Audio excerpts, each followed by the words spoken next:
Brand strong बनाने के लिए ना दो चीज़ें लगती हैं, या तो आपके अंदर पेशेंस है या फिर बहुत सारा पैसा है। जो ब्रांड के लिए थर्ड पर्सन पर्सपेक्टिव बिल्ड करना कि मैं कहता हूँ कि यार एप्पल अच्छा है, लोग शायद यकीन करेंगे, बट अगर एप्पल खुद कह रहा है कि मैं अच्छा हूँ तो शायद ना माने लोग। They are not buying a product, they are buying a story.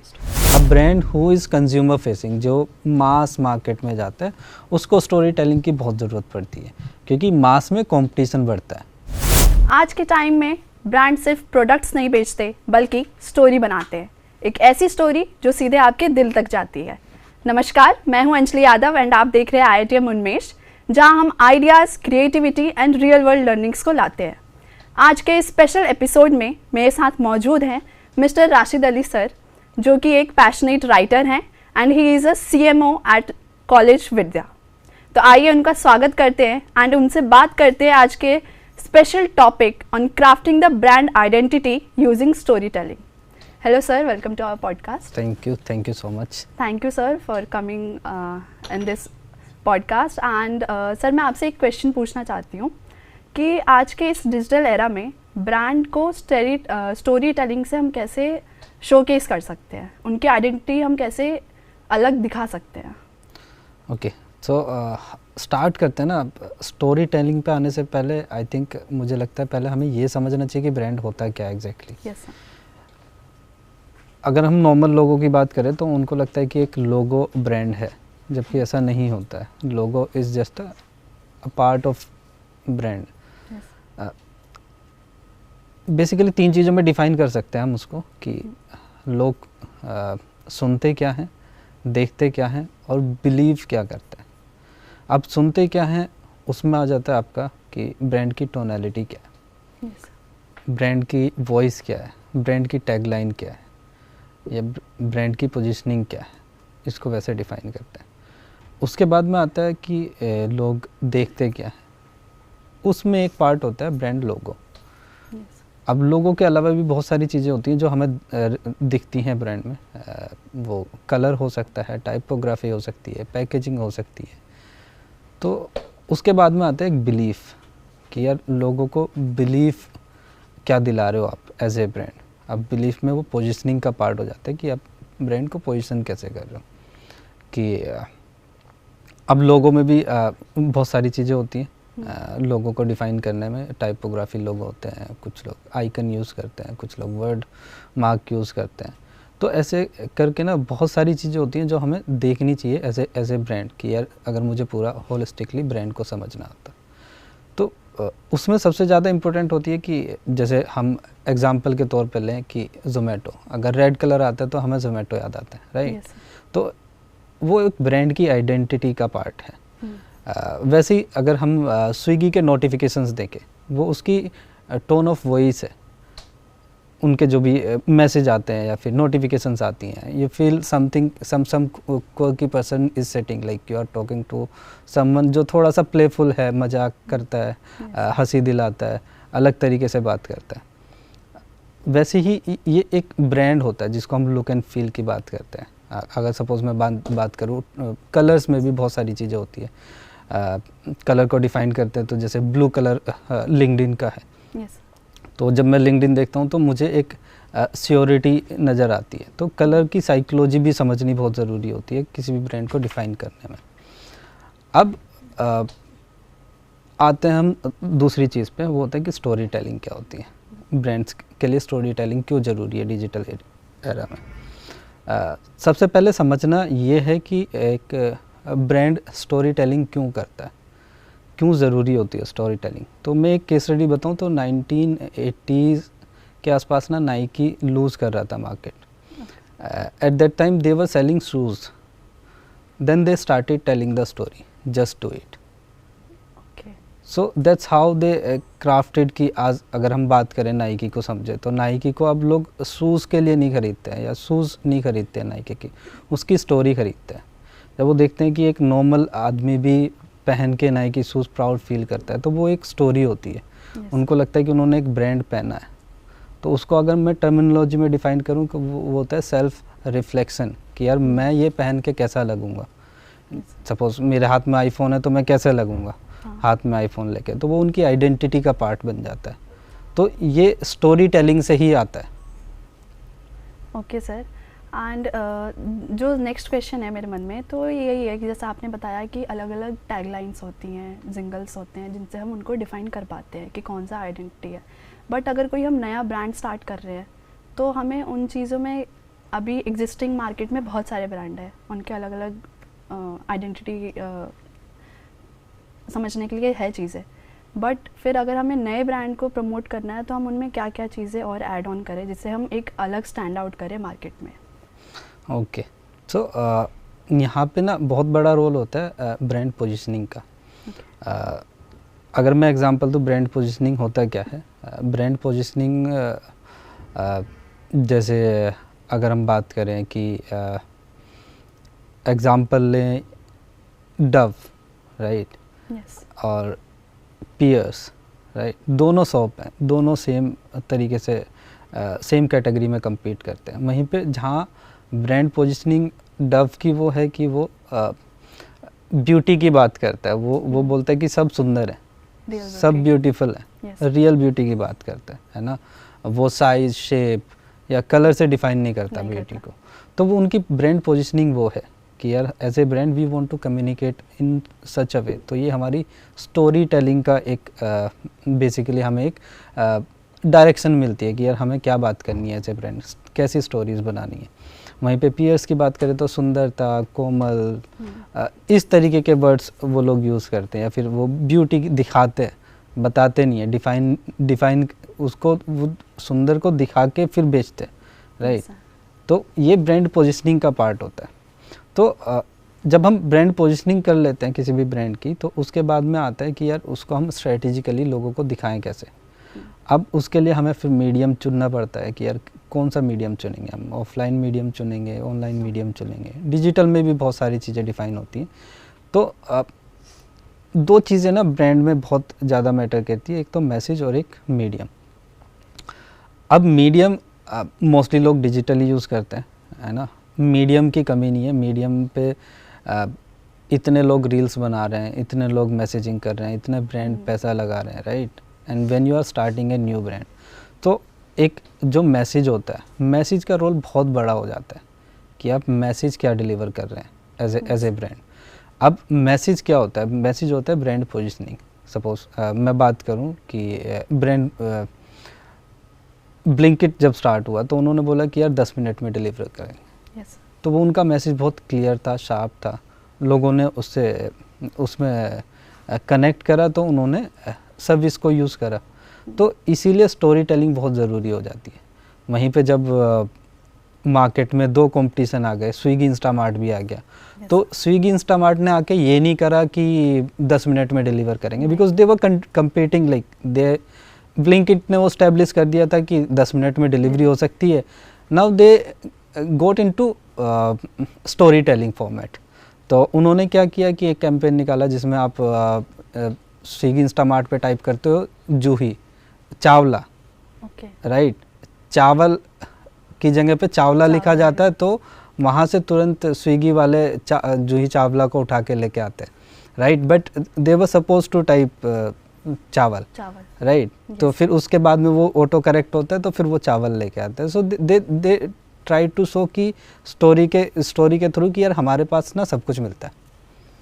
Okay sir, तो हमें जैसे ब्रांड बढ़ाना है तो ब्रांड पोजीशनिंग बहुत इम्पोर्टेंट है। ब्रांड पोजीशनिंग बहुत इम्पोर्टेंट होती है।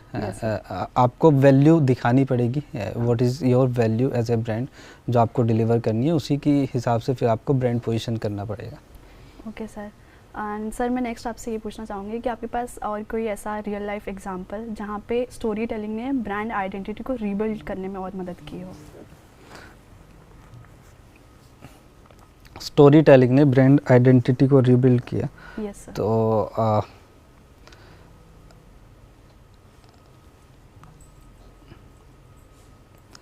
हम अगर बात करें कोई ब्रांड आइडेंटिटी, एप्पल का एग्जांपल लेते हैं, है ना। तो जब एप्पल स्टार्ट हुआ तो माइक्रोसॉफ्ट ऑलरेडी लीड कर रहा था, राइट। देन स्टीव जॉब केम, है ना, देन दे स्टार्टेड एप्पल। अब अगर आप मार्केट में देखें है ना, तो एप्पल की टैगलाइन है थिंक डिफरेंट, ठीक है। So initially the product was launched for the people who were thinking different. कोई क्रिएटिव पीपल थे, राइटर्स थे, या फिर कुछ डिज़ाइनर्स थे। इन सब को लगता था कि यार एप्पल हमारे लिए बना है, या फिर हमारे ही हम काम करेंगे तो एप्पल पे करेंगे, उनको प्राउड फील होता था। बट स्टोरी इतनी अच्छी चली एप्पल की। सो उनका एक कैंपेन हुआ, शॉट ऑन आईफोन। 10 साल पुराना कैंपेन है लगभग। उसने मास मार्केट में जाके एप्पल को स्टेब्लिश कर दिया। तो अगर आज जब हम देखते हैं कि एक इंडियंस बहुत क्रेजी हैं एप्पल के लिए, right, so they don't know कि वो क्यों ले रहे हैं, but they are buying a story कि यार एप्पल पे फ़ोटो अच्छे आते हैं।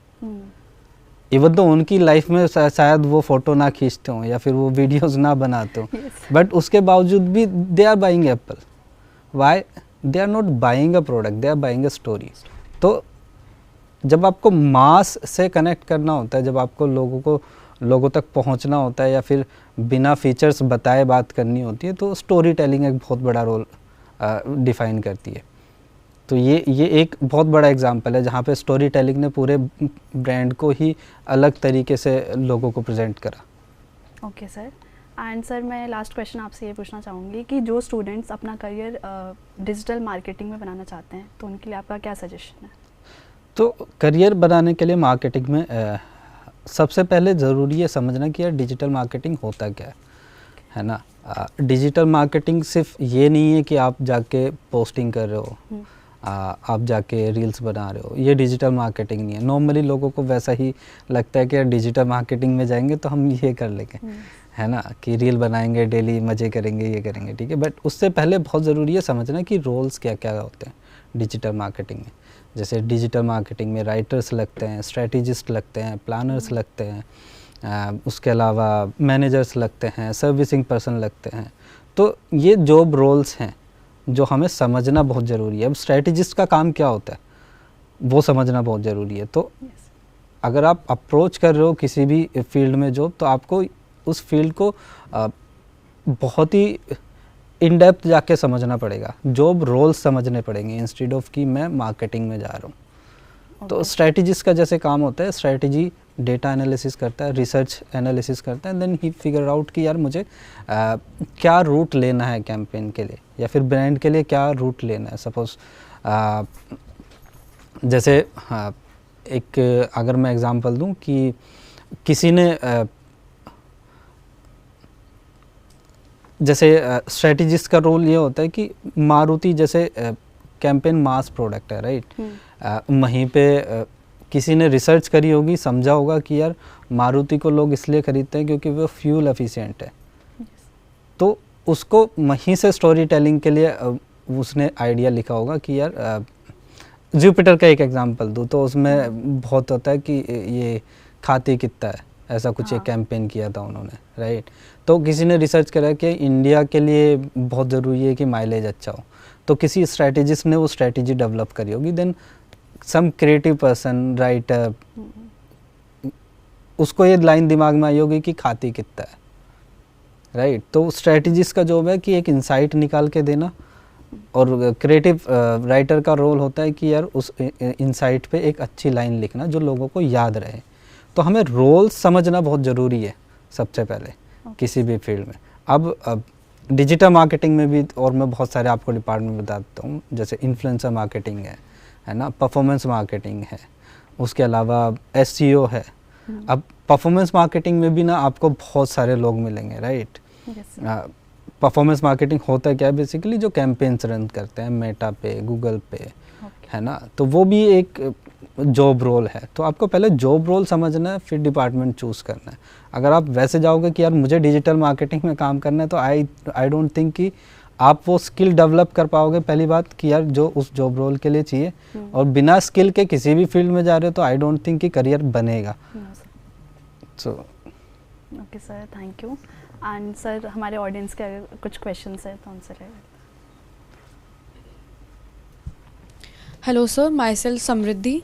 मेरा पहला सवाल आपसे ये होगा कि पीआर पॉइंट ऑफ व्यू से ब्रांड्स कैसे bold and authentic communication build करती है अपनी ऑडियंस से विदाउट ट्रिगरिंग देमसेल्फ कि उनको बाद में कहीं बैकलैश फेस ना करना पड़े उनकी स्टोरी टेलिंग की वजह से। पहले तो रोल समझना चाहिए पीआर का होता क्या है। पीआर का रोल बेसिकली दो होते हैं। एक होता है कि जो ब्रांड के लिए थर्ड पर्सन पर्सपेक्टिव बिल्ड करना है कि मैं कहता हूँ कि यार एप्पल अच्छा है, लोग शायद यकीन करेंगे, बट अगर एप्पल खुद कह रहा है कि मैं अच्छा हूँ तो शायद ना माने लोग। तो पीआर का एक पर्सपेक्टिव होता है। दूसरा रोल पीआर का होता है क्राइसिस मैनेजमेंट। ठीक है, अब अगर ब्रांड सपोज ब्रांड के अराउंड ना बहुत सारी लिमिटेशंस होती हैं, जिसको मैं पोजिशनिंग अभी बात कर रहा था, राइट, कि हमें यही ऐसे ही कम्युनिकेट करना है, ये हमारी टोनैलिटी है।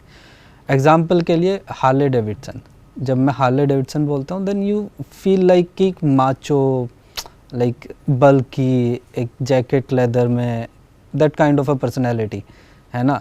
अब उनकी टोनैलिटी वो है। अब अगर उस टोनैलिटी पे आप काम कर रहे हो तो आई डोंट थिंक कि आपको पीआर में सिर्फ एम्प्लीफिकेशन की ज़रूरत पड़ेगी, नॉट क्राइसिस मैनेजमेंट। बहुत बार होता है ब्रांड्स गलती कर देते हैं, जैसे मैगी का एक सीन हुआ था, राइट, तो उनको पीआर की ज़रूरत पड़ी थी। बट मोस्टली पीआर ज़रूरी होता है to get the trust for the brand, क्योंकि कैंपेन से ट्रस्ट बिल्ड नहीं होता है, कैंपेन से स्टोरी टेलिंग होती है। ट्रस्ट बिल्ड पीआर से ही होता है। Thank you sir. So myself Ananya, मेरा क्वेश्चन ये रहेगा कि do you think every brand needs a story और some can rely on brand product value also? So दो तरीके के कस्टमर होते हैं और दो तरीके के ब्रांड होते हैं। ठीक है, एक ब्रांड होता है इंस्टीट्यूशनल ब्रांड। सपोज रेजर पे आपने सुना है ना, रेजर पे एक तरीके से इंस्टीट्यूशनल ब्रांड है। हो सकता है कि उसको स्टोरी टेलिंग की ज़रूरत ना पड़े, but a brand who is consumer facing, जो मास मार्केट में जाता है, उसको स्टोरी टेलिंग की बहुत ज़रूरत पड़ती है, क्योंकि मास में कंपटीशन बढ़ता है। तो रेजर पे शायद अकेला हो, एक दो और लोग होंगे, बट कंपटीशन उतना होता नहीं है। जब आप किसी इंस्टीट्यूशन को सर्विस दे रहे हो तो आपके पास इतना कंपटीशन नहीं होता। वहीं पे स्टोरी टेलिंग की जब ज़रूरत पड़ती है जब आप कंज्यूमर फेसिंग ब्रांड कोई बना रहे हो। हाय, माई सेल्फ अंतरा। मेरा क्वेश्चन ये है कि जैसे ब्रांड प्रपोजिशन आपने बोला, पोजीशनिंग जो होती है वो बेसिकली हमें ऐसे रखनी चाहिए कि जो कस्टमर है उसका जो प्रॉब्लम है वो सॉल्व हो रहा है कि नहीं हो रहा है, और वो कंट्रोवर्शियल हो सकता है in future times. Brand positioning का मैं एक एग्जांपल देता हूँ। एक ना वाटर फिल्टर किसी ने लॉन्च किया था। नॉर्मल अगर मैं वाटर फिल्टर की बात करूँ तो पानी साफ देता है, राइट, बट उन्होंने उसको फ़िल्टर की तरह लॉन्च नहीं करा, उन्होंने उसको ब्यूटी प्रोडक्ट लॉन्च करा कि अगर आप ये वाटर फ़िल्टर यूज़ करोगे तो आपके बाल नहीं झड़ेंगे, आपको आपकी स्किन सही रहेगी। तो वो होती है ब्रांड पोजीशनिंग। सबसे ज़रूरी होता है कि कंज्यूमर को वैल्यू मिल रही है कि नहीं मिल रही है, और वैल्यू के बेसिस पे पोजीशनिंग डिफ़ाइन होती है। तो वो बहुत क्रिएटिविटी लगती है उसमें, समझना पड़ता है कि यार मेरी ऑडियंस को चाहिए क्या एग्जैक्टली। अब अगर मैं बात करूं जैसे Red Bull, right, they are not selling a drink, right, they are selling stories कि यार कुछ भी अनबिलीवेबल कुछ कर सकते हो तो red bull gives you wing, right, उनका टैगलाइन है। तो red bull is not selling you a drink कि भाई रेड बुल पियोगे, रेड बुल पीने से अच्छा ये होता है, बट उन्होंने पूरा जो सर्कल है ब्रांड पोजिशनिंग का वही चेंज कर दिया कि यार red bull gives you wing, कि भाई लाइफ में कुछ भी अगर अतरंगा करना है तो आप रेड बुल पी लो। तो जो ब्रांड पोजीशनिंग है वो क्रिएटिव और प्रॉब्लम सॉल्विंग दोनों होनी चाहिए at the same point. Brand positioning में वैल्यू सबसे पहले समझाना बहुत ज़रूरी है। वैल्यू के बाद में you also need to establish कि यार किस ऑडियंस के लिए। सपोज डव का एक ऑडियंस है, लक्स का अपना एक ऑडियंस है ना, तो वो ब्रांड पोजीशनिंग का पार्ट होता है कि यार मेरे को ऑडियंस को सही ऑडियंस चुनूँ, उसको फिर मैं सही वैल्यू कम्युनिकेट भी करूँ। जो लक्स खरीद रहा है मुझे नहीं लगता वो डव खरीदता होगा, राइट। एक टाइप ऑफ स्टोरी टेलिंग किसी भी ब्रांड की जो पोजीशनिंग होगी वो टारगेट ऑडियंस पे जब लॉन्च हो रही है तो वो एज अ रिस्क हो सकता है, एक कंट्रोवर्सी हो सकती है। कंट्रोवर्सी बहुत हो जाती है। जैसे अभी लास्ट ईयर 2-3 साल हुए हैं, सर्फ एक्सेल ने एक कैंपेन लॉन्च किया था जिसमें वो कुछ एक बच्चे ही थे दो, होली पे वो कुछ इधर उधर बाहर खेल रहे होते हैं। Due to some communal perspective वो स्टोरी बैकफायर कर गई. सो पीपल स्टार्टेड बाइकोटिंग कि भाई ये सर्फ एक्सेल नहीं खरीदना है, सर्फ एक्सेल नहीं खरीदना है. उसमें एक फ़नी पार्ट ये भी था कि लोग एक्सेल को अनस्टॉल कर रहे थे बहुत लोग, तो उनको ये भी समझ में नहीं आ रहा था कि सर्फ एक्सेल का कैंपेन था. तो कई बार कंट्रोवर्सी हो जाती है स्टोरी टेलिंग में, but you also need to figure out कि यार मेरा ब्रांड है क्या, how do we want to communicate. Hello sir. Sir मेरा आपसे ये क्वेश्चन है कि how challenging is to maintain a consistent brand identity in today's digital world. बहुत ही मैच्योर क्वेश्चन है दो ये, है ना. मुझे बहुत टाइम लगता है. मेरा सबसे बड़ा टास्क यही होता है कि यार मार्केटिंग में अगर 50 लोग काम कर रहे हैं तो 50 लोग सेम टोन ऑफ वॉइस कैसे मेंटेन करेंगे. तो उसके लिए क्या होता है ना, ब्रांड बुक डेवलप होती है. ब्रांड बुक में ना एग्जैक्टली चीज़ें लिखी होती हैं कि यार this is our tone of voice, this is our positioning, this is our font, this is our colour, this is our typography, this is our logo. Logos के डूज एंड डोंट होते हैं कि यार लोगो मेरा तिरछा नहीं होना चाहिए, मैं इसको इसी कलर में दिखाऊंगा, सिर्फ लिमिटेड रहूँगा. तो ब्रांड बुक डेवलप होती है जिसके बेसिस पे सब लोग अलाइन होते हैं कि हाँ this is how this brand looks like, this is how this brand sounds like. तो वो एक ब्रांड बुक के बेसिस पे सब लोग उस टोनैलिटी को मेंटेन कर पाते हैं. नहीं तो it's very difficult to maintain that tonality, क्योंकि सबका पर्सपेक्टिव अलग होता है, राइट. किसी को कोई कलर पसंद होता है, सपोज कोई नया डिज़ाइनर आया, उसका अलग टेस्ट होगा कलर्स का. तो वो कैसे कंसिस्टेंट रहे ब्रांड, वो ब्रांड बुक डेवलप होती है उसके लिए. थैंक यू सर, इतना वैल्यूएबल इन्फॉर्मेशन हमारे साथ शेयर करने के लिए. आई होप ये हमारे ऑडियंस के लिए काफ़ी इन्फॉर्मेटिव रहा होगा. एंड जैसा आपने कहा, people don't by the product, they by the story behind that. And इसी के साथ मैं अंजलि यादव आप सभी से इजाज़त लेती हूँ एंड जल्द मिलेंगे एक नए एपिसोड में. तब तक देखते रहिए IITM उन्मेष. धन्यवाद. Thank you. Thank you sir.